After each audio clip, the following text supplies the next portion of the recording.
Everyone in the room laughed, except her. The sound echoed off the dojo walls, loud, sharp, and cruel, as the man in the white gi pointed at her with a smug grin and said, "Come on then, let's see what you've got." She stood frozen, mop still dripping onto the blue mats, her gray sweatpants stained with bleach and her hands trembling, not out of fear, but from something deeper, something old and buried. The entire gym had gone silent after the laughter subsided, waiting, amused, expecting a quick humiliation. But no one expected what happened next. What they didn't know was that this woman, the one they overlooked every day as just the cleaning lady, was about to remind them what true strength looked like, not the kind earned with belts or applause, but the kind forged in silence, in pain, and in years of invisible survival. Backhand index pointing right if you believe in kindness, second chances, and that every human has a story worth hearing. Please take a moment to like, comment, share, and subscribe to Kindness Corner. Your support helps these powerful, real-life inspired stories reach hearts that need healing. Her name was Rosa Martinez. 43 years old, single mother, survivor of domestic abuse, and janitor of the West Valley Martial Arts Academy for the past 5 years. Most people didn't know her name.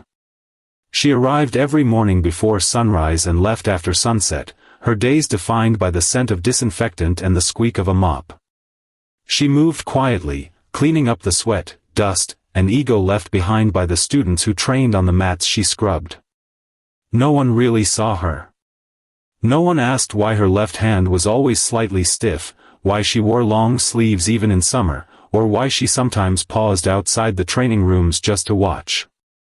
Rosa had been a national-level taekwondo fighter back in Mexico 20 years ago. She had been on track for the Olympics until her dreams were derailed by the man she married, a charming, brutal coach who broke her spirit as efficiently as he'd once trained her body.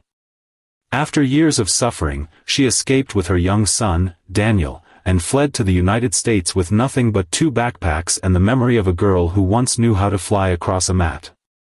Life in America wasn't the rescue story she hoped for. Papers were hard to get. Jobs even harder. But she worked, endlessly, cleaning houses, washing dishes, scrubbing floors. And then she found the West Valley Academy, and though it paid little, something about being near martial arts again felt like touching the edge of a dream she'd lost. She never told anyone about her past. She didn't want pity. She was too tired to explain. Instead, she poured herself into her job, kept her head down, and silently watched the students train, sometimes moving her feet in quiet patterns when no one was looking. Her son, now 16, had begged to take classes there, and she saved every tip to pay for his training, never once asking for a discount. Daniel was a natural. Strong, kind, and focused. He reminded her of herself before life had turned cruel. That day, a demonstration was being held at the gym.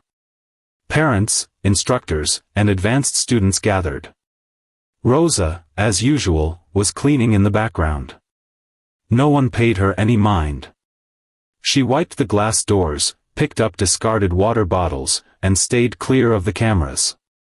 The black belt leading the demo, Jake, a former state champion, was showing off. Confident, charismatic, and just a little too full of himself. He cracked jokes, challenged students, and finally, when looking for a final punchline, he spotted Rosa in the corner, mop in hand. He smirked and pointed at her. "Hey, how about you? Want to try your luck?" The room erupted with laughter. A few students chuckled awkwardly, some looked away, and Rosa froze, unsure if she was supposed to laugh too. Jake kept going, amused by his own joke. "Come on, let's see what the cleaning crew's got." Something in Rosa shifted. She stared at him, not with anger, but with a piercing stillness. She placed the mop carefully against the wall. Her sleeve slid up just enough to reveal faint scars on her wrists. She stepped forward slowly, not saying a word. There was a murmur in the crowd, some snickers, some gasps. Jake laughed nervously, not realizing the storm he had just summoned. "Okay, we'll go easy," he said, holding up his hands in mock defense. Rosa bowed. Perfectly. Precisely. Then she assumed a fighting stance, one that made two of the older instructors in the crowd sit up straighter. Jake swung first, lightly, clearly expecting her to fumble or flinch. She didn't.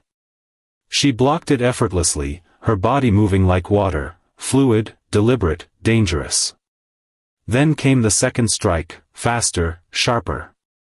She ducked, pivoted, and swept his leg from under him in one breathtaking motion that landed Jake flat on the mat, his GI wrinkled, his ego bruised.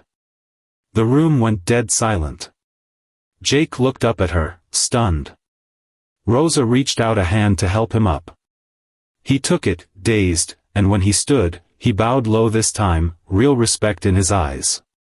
Someone in the crowd whispered, "Who is she?" And another voice, from the back, said softly, "She's Daniel's mom."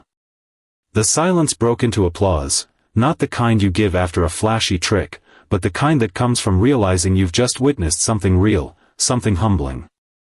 That night, Daniel hugged her tighter than usual. "Why didn't you ever tell me?" he asked. She kissed his forehead and smiled. "Because you didn't need to know who I was to become who you are." The next week, the academy offered her a scholarship, not just for Daniel, but for herself. The head instructor, an older Korean grandmaster who had watched quietly during the demonstration, approached her afterward and bowed. "It would be our honor to have you on the mat again, Senora," he said with sincere reverence. Rosa declined at first. She said she was too old, too tired.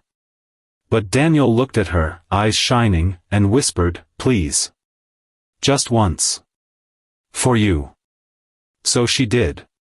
She tied on an old, worn belt that had sat in her drawer for 2 decades. She stepped onto the mat, not as the cleaning lady, but as the woman she had once dreamed of being, and still was inside. She trained at night, with her son, surrounded now by peers who looked at her with admiration. And as the weeks passed, more people in the gym started sharing their own stories, of struggles, losses, and quiet courage. Rosa had given them something priceless, a reason to see beyond uniforms, beyond roles, beyond the surface. If this story touched your heart even a little, if it reminded you that every person has worth, no matter what clothes they wear or what role they play, please like this video, leave a comment, share it with someone who needs hope, and subscribe to Kindness Corner. We tell real, raw, and powerful stories for people who've been overlooked too long. Speech balloon special request. Comment below with, "I see you, Rosa," if you believe in giving people the respect they deserve, even when the world forgets their names.